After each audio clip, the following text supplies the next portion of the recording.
The smell of rust and blood filled the air in the detention camp on 7. Sergeant Daniel Hayes sat in his cell, counting the cracks on the wall. He had been doing this for 3 months now. Counting was the only thing that kept him from going mad. They had captured him during a supply run gone wrong. His ship had been ambushed, his crew killed, and Daniel had woken up in chains. There were tall creatures standing 7 feet with scales that changed color in the light. Their eyes were large and golden like coins made of sunlight. They had been at war with humanity for 6 years. Daniel had stopped asking why. Wars never really needed reasons to continue. They just did. The guards came twice a day to give him food. It was and tasteless, but it kept him alive. Daniel was not sure if that was a kindness or a cruelty. On some days, he wished they would just end it. On other days, he remembered his mother's face and kept eating. The detention camp held about 200 prisoners. Most of them were human, but there were others too. Species that had sided with Earth in the war. Species that they considered traitors. Daniel did not talk to any of them. Talking meant caring, and caring meant pain when they disappeared one night and never came back. On the 93rd day of his imprisonment, Daniel heard something that changed everything. It was a sound he had not heard in months, a child crying. Daniel moved to the front of his cell and pressed his face against the energy bars. They hummed with a low vibration that made his teeth hurt, but he ignored it. In the courtyard below, he saw 3 soldiers standing in a circle. In the center of that circle was a small figure. She was a child, tiny compared to the adults around her. Her scales were a pale blue color, almost white, and her golden eyes were wet with tears. She was holding a piece of torn cloth against her chest like it was the most precious thing in the world. One of the soldiers said something in their language. Daniel had learned enough to understand simple words. He heard "and filth and disgrace." The child did not respond. She just stood there, shaking, waiting for what was coming. The soldier raised his hand. Daniel did not remember making a decision. One moment he was standing in his cell, and the next moment he was running. The energy bars had been weak for days. He had noticed the flickering, the small gaps in the field. He hit the barrier at full speed and felt it give way like rotten wood. He crossed the courtyard in seconds. His body moved faster than his mind could follow. When the soldier's hand came down, it did not hit the child. It hit Daniel. The blow sent him to his knees. Pain exploded across his face. He tasted blood, but he did not move. He stayed exactly where he was between the soldiers and the child. "What is this?" one of the soldiers demanded. "A human." Daniel looked up at them. His vision was blurry, but he could see their faces. They were angry. Good. Angry was better than cruel. Angry could be redirected. "You want to hit something," Daniel said in broken. His accent was terrible, but the words were clear enough. "Hit me." The soldiers looked at each other. Then they smiled. They hit him for a long time. Daniel lost count of the blows after the first dozen. They broke his ribs. He felt them snap one by one like dry branches. They shattered his left arm. The bone came through the skin, white and sharp against the red. They cracked his skull. He heard it happen, a sound like ice breaking on a frozen lake. Through it all, Daniel did not move. He stayed on his knees, his body between the soldiers and the child. Every time they tried to go around him, he shifted. Every time they kicked him down, he got back up. He was not sure how. His body had stopped listening to his brain a long time ago. It was running on something else now, something deeper. Finally, the soldiers got tired. One of them spat on Daniel and said something about humans being too stupid to know when they were beaten. Another one laughed. They grabbed Daniel by his broken arm and started dragging him back to the cells. The pain was beyond anything Daniel had ever felt. It was white and hot and endless. But just before he passed out, he felt something small wrap around his hand. He opened his eyes. The child was there, walking beside him, her tiny fingers holding his hand. Her golden eyes were wide and wet, but she was not crying anymore. She was looking at him like he was the most confusing thing she had ever seen. "Why?" she whispered in. Daniel did not have the strength to answer. He just squeezed her hand as gently as he could. Then the darkness took him. He woke up in a different cell. It was smaller than the old one, darker, colder. His wounds had been treated, but only barely. The bone in his arm had been set wrong. It would heal crooked if it healed at all. His ribs screamed every time he breathed. His head pounded with a pain that never stopped. But he was alive, and somewhere in this camp so was the child. A guard came to his cell that evening. It was not one of the soldiers from the courtyard. This one was older, his scales darker, his movements slower. He looked at Daniel through the energy bars with an expression that Daniel could not read. "You are either very brave or very stupid," the guard said. "Probably both," Daniel replied. The guard made a sound that might have been a laugh. "The child you protected, do you know who she is?" Daniel shook his head. The movement made his vision swim. "Her name is. Her mother was a high commander in our fleet. Her father was a traitor who spoke against the war. When he was executed, the mother was disgraced. The child was sent here to be forgotten." Daniel closed his eyes. A political prisoner, a child paying for the sins of her parents. It was the same everywhere, he thought. Humans, it did not matter. The powerful always found ways to punish the innocent. "She has been here for 4 years, the guard continued. "In all that time, no one has ever protected her, not even her own kind." He paused. "Why did you do it?" Daniel thought about the question. He thought about his mother, who had raised him alone after his father left. He thought about his sister, who had died in the first year of the war. He thought about all the reasons he could give, all the explanations that might make sense. In the end, he said the only thing that was true. Because someone had to. The guard stared at him for a long moment. Then he reached through the bars and placed something on the floor of Daniel's cell. It was a small piece of cloth, torn and dirty. "The child wanted you to have this," the guard said. "She said it was her favorite thing. She said you needed it more than she did." Then he turned and walked away, leaving Daniel alone in the darkness with a scrap of cloth and the memory of golden eyes.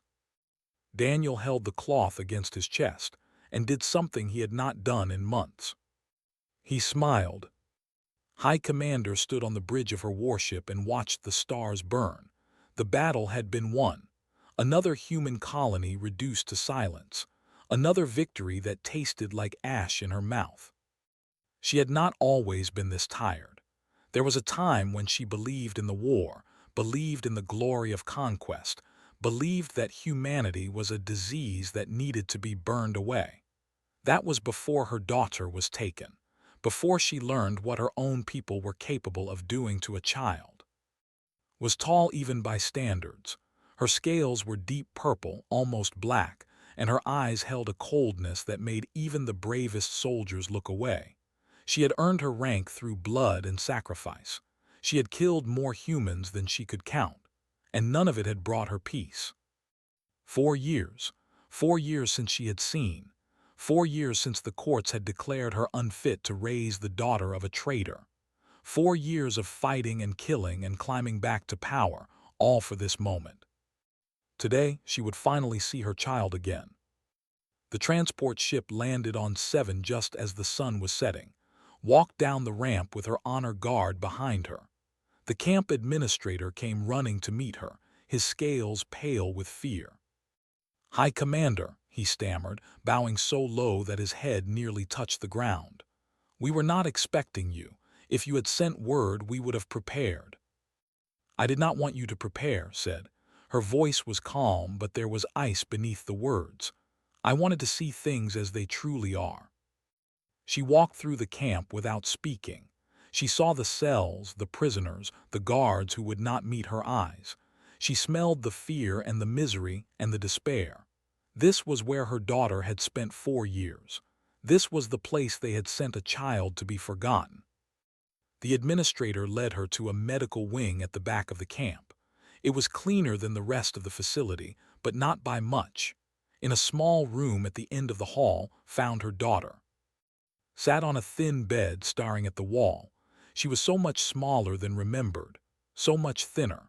Her scales had lost their shine and her golden eyes were empty. She looked like a ghost wearing the skin of a child. Whispered. The child turned. For a moment nothing happened.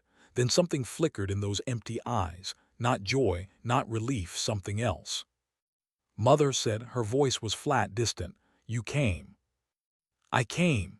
Crossed the room and knelt before her daughter. She wanted to hold her, to pull her close and never let go. But something in posture stopped her. There was a wall between them now. 4 years of silence and abandonment had built it brick by brick. The human said suddenly, "Where is the human?" Frowned, "What human?" "His name is Daniel. He protected me. They hurt him because of me." His voice cracked for the first time. "We have to find him. We have to help him." Turned to the administrator who was hovering in the doorway. "Explain." The administrator's scales went even paler. "There was an incident, High Commander. A few weeks ago, a human prisoner escaped from his cell and attacked the guards who were disciplining your daughter." Disciplining? "They were going to beat her," said. Her voice was steady now, but tears were running down her face. "They always beat me, but Daniel stopped them. He stood in front of me and told them to hit him instead. They broke his bones. They hurt him so badly that I thought he was going to die, but he never moved. He stayed between me and them until they stopped." Felt something cold settle in her chest. She had known that would be mistreated. She had known, and she had done nothing because she had no power to do anything. But hearing it from her daughter's lips, seeing the tears on her pale scales, made it real in a way that she had not expected. "Where is this human now?" she asked the administrator. "He was transferred to the processing facility on Prime, High Commander. His crimes were severe: assault on guards, destruction of property, attempted escape. He is scheduled for termination." "When?" The administrator checked his data pad. 3 days from now. Stood, her mind was racing, calculating distances and times and possibilities. Prime was on the other side of the sector. Even at maximum speed, it would take 2 days to reach it. She would have less than a day to save the human before he was killed. Mother said, grabbing her hand, "Please, you have to help him. He saved me. No one has ever saved me before. No one has ever thought I was worth saving. But he did. He did not even know my name, and he almost died for me." Looked down at her daughter. For the first time in 4 years, she saw something alive in those golden eyes. Something that looked almost like hope. "Why does this human matter so much to you?" she asked. His answer was simple: "Because I mattered to him." Closed her eyes. She thought about the war, about her duty, about everything she had sacrificed to reach this point. A human prisoner was nothing, less than nothing. He was an enemy combatant scheduled for execution. There was no logical reason to save him. But her daughter was looking at her with hope in her eyes for the first time in 4 years, and knew that if she walked away now, if she let this human die, that hope would die with him. "Prepare my ship," she told her honor guard. "We leave immediately." The administrator stepped forward. "High Commander, with respect, the processing facility on Prime is under the direct authority of the Imperial Council. You cannot simply." Turned to face him. She did not raise her voice. She did not make threats. She simply looked at him with eyes that had seen 1,000 battles and ended 1,000 lives. The administrator stopped talking. "My daughter will travel with me," said. "You will prepare the transfer documents immediately. If I find that any harm has come to her while she was under your care, I will return, and I will not be as polite as I am being now." She took his hand and walked out of the medical wing. Behind her, she could hear the administrator scrambling to obey. On the transport ship, sat by the window and watched 7 grow smaller and smaller. Sat beside her, studying her daughter's face. "Tell me about this human," she said. "Tell me everything." And did. She told her mother about the courtyard, about the soldiers, about the moment when Daniel appeared out of nowhere and stood between her and pain. She told her about the sound his bones made when they broke. She told her about the way he held her hand even as they dragged him away. He smiled at me, whispered. At the end. He was bleeding and broken and dying, and he smiled at me, like he was trying to tell me that everything would be okay. Said nothing. She just held her daughter's hand and stared out at the stars and wondered what kind of creature would smile while dying for a stranger's child. She was going to find out. The processing facility on Prime was built into the side of a mountain. It was a place of stone and shadow where prisoners went in and never came out. They did not believe in wasting resources on long-term imprisonment. Those who came here were processed, extracted of useful information, and then disposed of. Daniel Hayes had been here for 37 days. He should have been dead by now.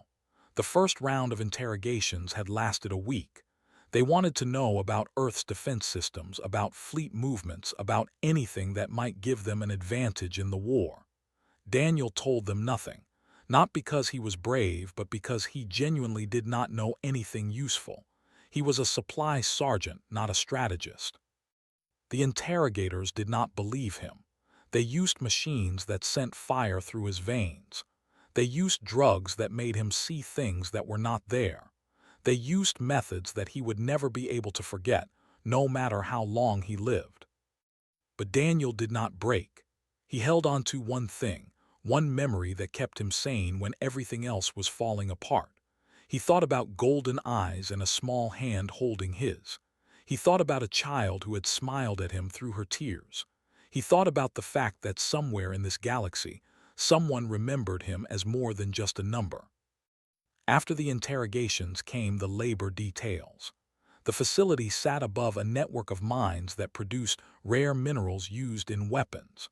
Prisoners who survived the questioning were sent below to dig until they dropped. The mines were hot and dark and full of gases that burned the lungs. Daniel worked alongside humans and other species, none of them speaking, all of them slowly dying. He watched friends he had made disappear one by one. Some collapsed and never got up. Others were taken away by guards and never returned. Daniel kept going. His arm had healed wrong, just as he had feared. It was crooked and weak, and the pain never fully went away. His ribs ached with every breath. His head still pounded from the damage he had taken on 7.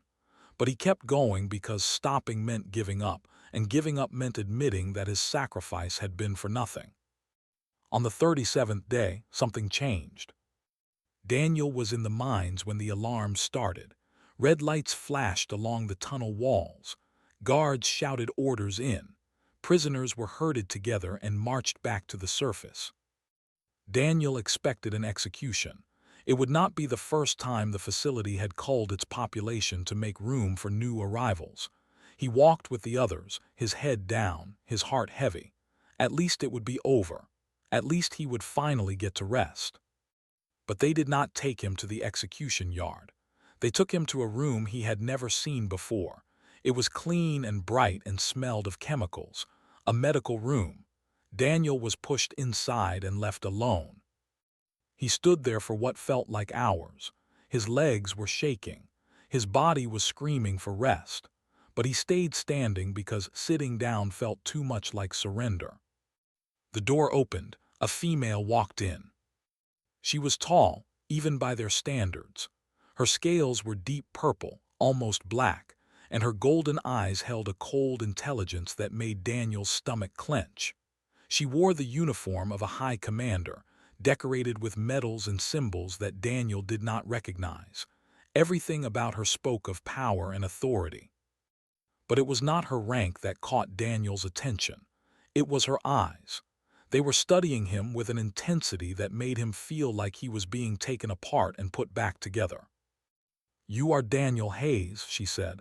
It was not a question. "Last time I checked," Daniel replied. His voice was rough from disuse, though I might have missed a memo. The High Commander did not smile. "My name is, I believe you know my daughter." Daniel blinked. His tired mind struggled to make sense of the words. Daughter? What daughter? Then it clicked. Golden eyes, pale blue scales. A child holding a piece of torn cloth like it was her most precious possession. He breathed. Is she okay? Did they hurt her again? I tried to stop them, but they... She is safe, held up a hand. She is with me now. She has been asking for you.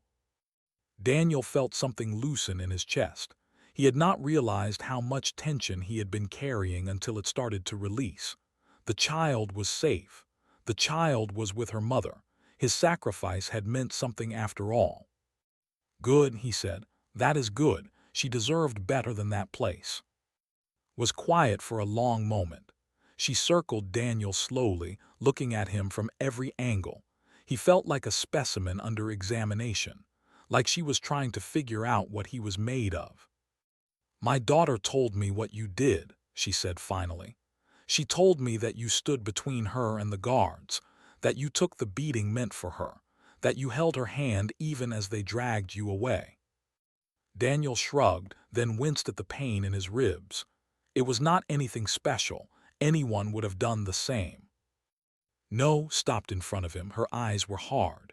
They would not, has been in that camp for 4 years.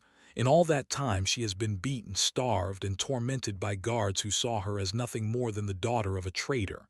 Not once did anyone step forward to help her, not her own kind, not her own blood, only you, a human, an enemy. Daniel did not know what to say. He had not thought about it in those terms. He had just seen a child in pain and acted. It was not heroism, it was just instinct. Why? Asked. The question was simple, but her voice was not. There was something beneath the surface, something raw and vulnerable that she was trying to hide. Why did you do it? Daniel met her eyes. He thought about all the reasons he could give. Because he was a soldier and soldiers protected the innocent. Because he was human and humans did not let children suffer. Because he had lost his own sister in this war and could not bear to see another young life destroyed. But none of those reasons were the whole truth. The truth was simpler and harder to explain. Because she looked at me, Daniel said. She looked at me with those big golden eyes, and she was not scared of me. She was scared of them, her own people. And I thought that if a child that young has learned to fear her own kind more than her enemies, then maybe we are all doing something wrong. Maybe this whole war is wrong. Maybe the only thing that matters is whether we choose to add to the pain or take it away. Stared at him. For a moment, Daniel thought he saw something flicker in her cold eyes, something that might have been understanding, or maybe just surprise. The facility commander has orders to terminate you tomorrow, she said. Your crimes are considered severe. There is no appeal. Daniel nodded. He had expected as much. Then why are you here? Smiled. It was a small smile, almost invisible, but it was there. Because I am going to save your life, she said, and then you are going to help me end this war. The imperial court was a place of marble and gold. Great pillars rose toward a ceiling painted with scenes of ancient conquests. Hundreds of nobles filled the chamber, their scales glittering in the light of 1,000 floating lamps. At the center of it all sat the emperor himself, ancient and terrible, his eyes like dying suns. Stood before them all, her head held high, her voice clear and strong. Beside her stood Daniel Hayes, dressed in simple clothes, his wounds bandaged, his body still broken. Behind them both, hidden in the shadows of a side chamber, watched with wide golden eyes. You have gone too far this time, the Lord Chancellor declared. He was a thin with silver scales and a voice like cracking ice. You have removed a prisoner from a processing facility without authorization. You have interfered with the administration of imperial justice. And now you stand before this court and claim that this human, this enemy of our people, deserves protection under our laws. I claim nothing, replied. I invoke there is a difference. A murmur ran through the crowd. The Lord Chancellor's eyes narrowed. Explain yourself. Reached into her robes and pulled out a small data crystal. She placed it on the pedestal before her, and a holographic display sprang to life. It showed ancient text, written in a form of so old that most of the nobles could barely read it. "The debt of blood," said, "written in the first days of our empire, before we conquered the stars, before we made war on 100 worlds. This law states that any being who sheds their blood in defense of a member of a noble household shall be granted the protection of that household. They shall be considered family. They shall not be harmed, killed, or imprisoned without the consent of the household head." The Lord Chancellor laughed. It was a cold, bitter sound. "You cannot be serious. That law was written for warriors. It was never intended to apply to aliens, to humans." "Read the text," said. "I have, many times. The law does not specify species, it specifies the act. Daniel Hayes shed his blood defending my daughter. He took a beating that would have killed most. He protected a child who was not his own, who was not even of his kind. The debt of blood is real. The law is clear." The court erupted. Nobles shouted over each other. Some demanded that be arrested for treason. Others called for Daniel to be executed immediately. A few, very few, argued that the law should be respected regardless of who it protected. Through it all, Daniel stood silent. He did not understand most of what was being said. The formal language of the court was different from the simple he had learned in prison, but he understood enough to know that his life hung in the balance. He looked at, she was fighting for him.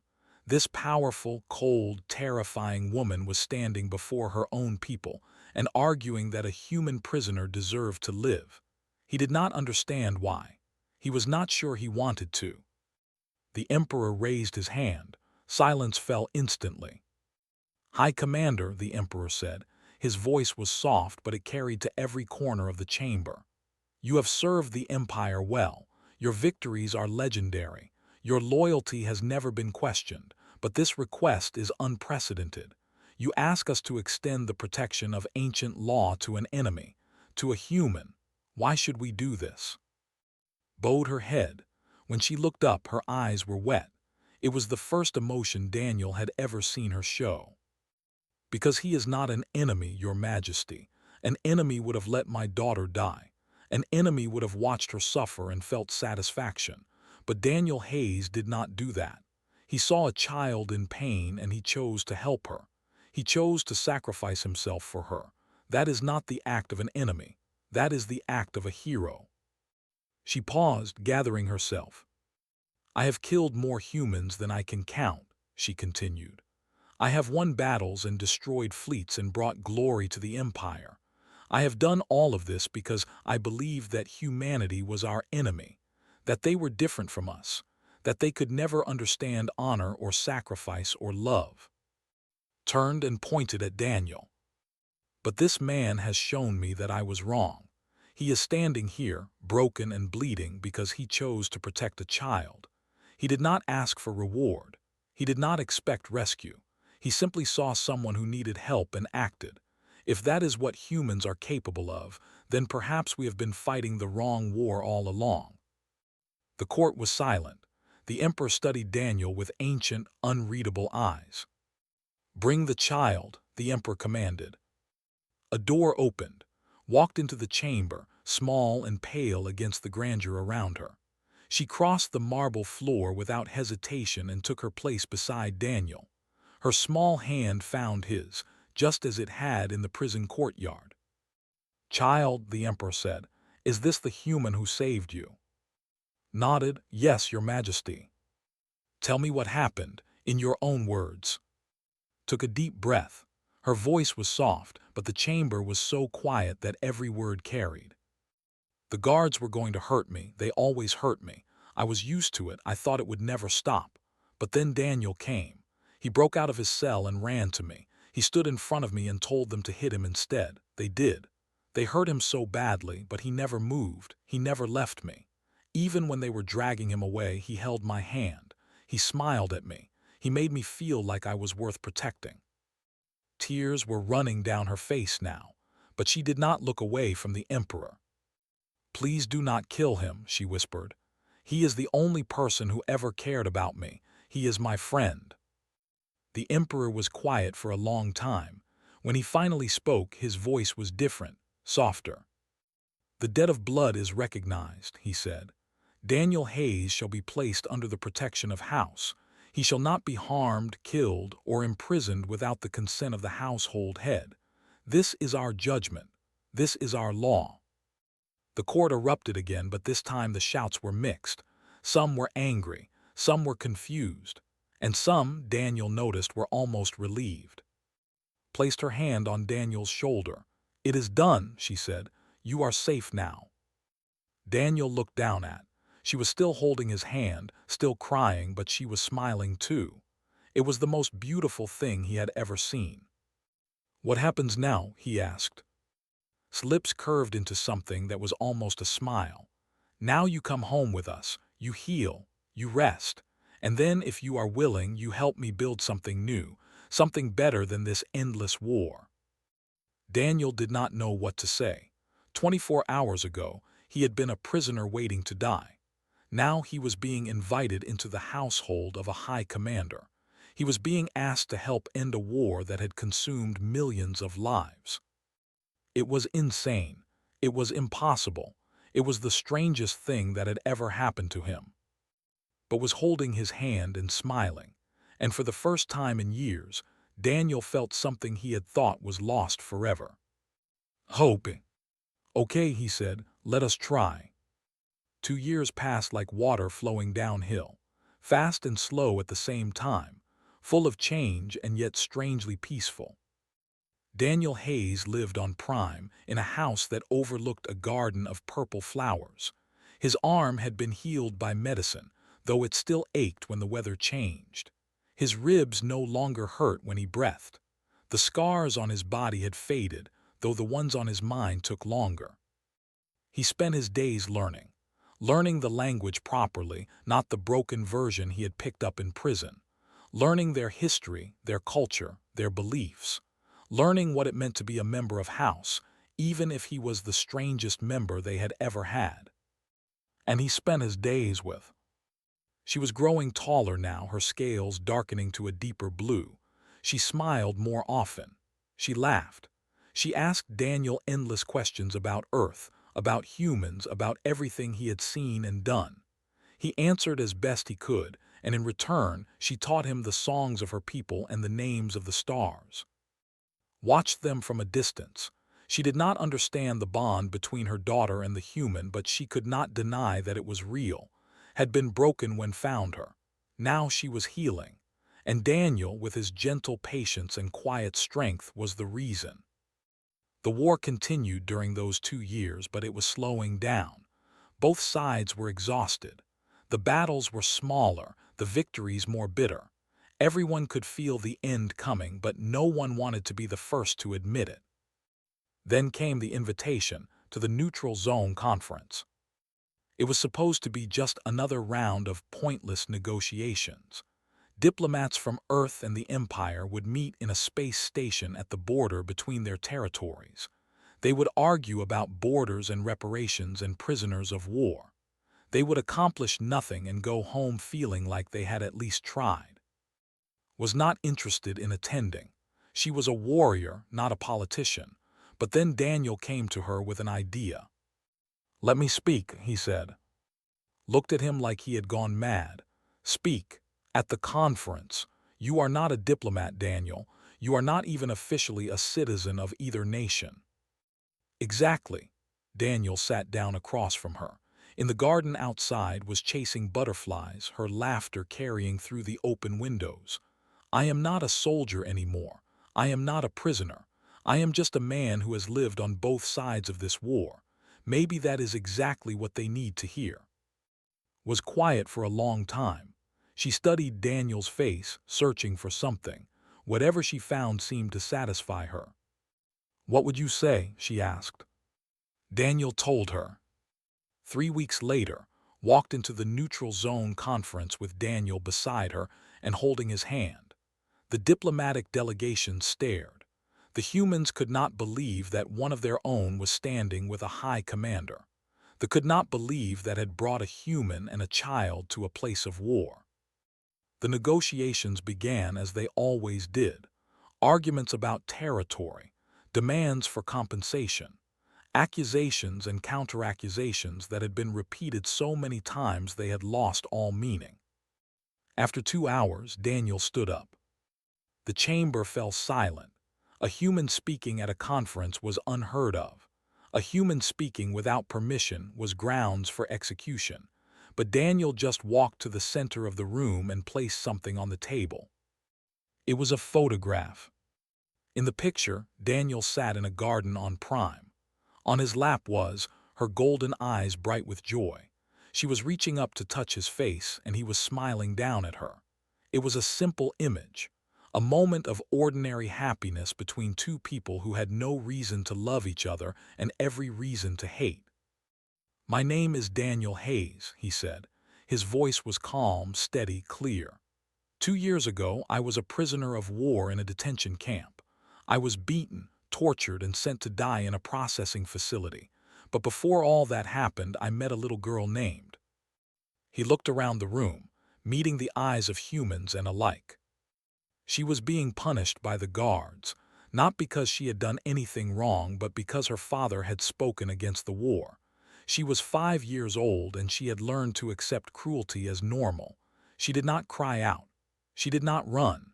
She just stood there and waited for the pain. Daniel paused. In the silence, someone coughed. Someone else shifted in their seat. "I could not let them hurt her," Daniel continued.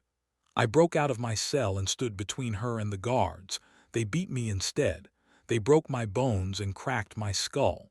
And the whole time I was thinking about my own sister. She died in the first year of this war.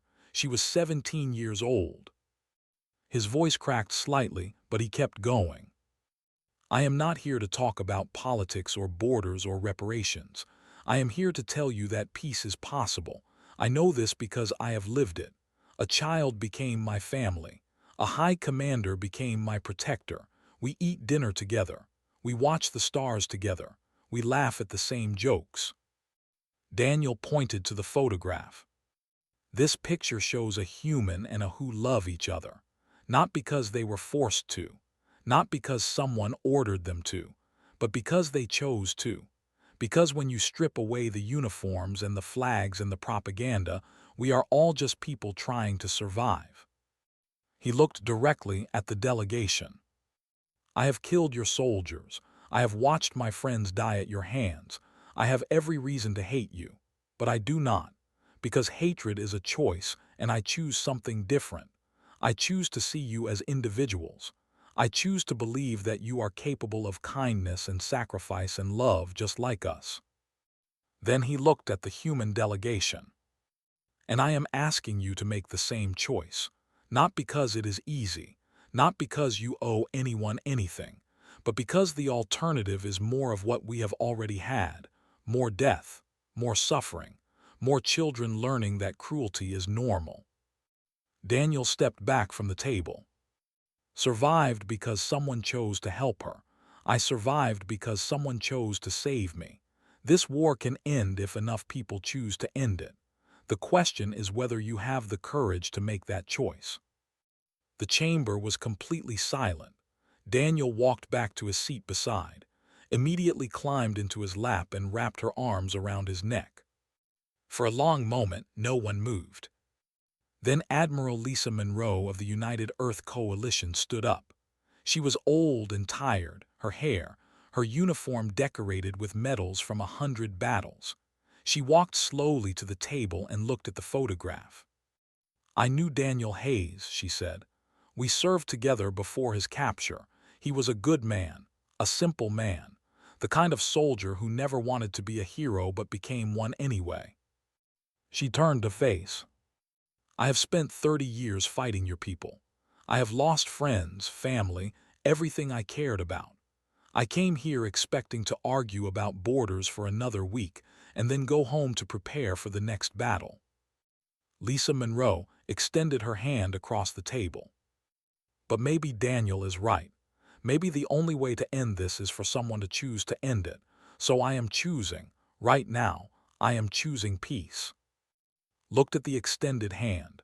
She looked at Daniel. She looked at her daughter, who was smiling with tears running down her face. Then she took the Admiral's hand. "I choose peace as well," she said. The ceasefire was signed 3 days later. The full peace treaty took 6 more months. It was not perfect. There were arguments and setbacks and moments when everything almost fell apart. But whenever the negotiations stalled, someone would look at the photograph of Daniel and remember why they were doing this. Daniel never became famous. He never asked for recognition or reward. When the war officially ended, he returned to Earth for the first time in 7 years. He visited his sister's grave and sat there for hours, telling her about everything that had happened. But he did not stay on Earth. He could not. His home was somewhere else now. Was waiting for him when he returned to Prime. She was 11 years old, tall and strong, her scales gleaming in the sunlight. She ran to him and threw her arms around him, and Daniel held her tight and knew that he had made the right choice. Because in the end, that was all any of them could do. Make choices, choose kindness over cruelty, choose hope over despair, choose love over hate. Daniel Hayes had made his choice in a prison courtyard, in a moment of pain and fear and impossible courage. He had chosen to protect a child who was not his own, and in doing so, he had changed the course of 2 civilizations. Not because he was special, not because he was chosen, but because he was human. And being human meant believing that the universe could be better than it was. That in the end was enough.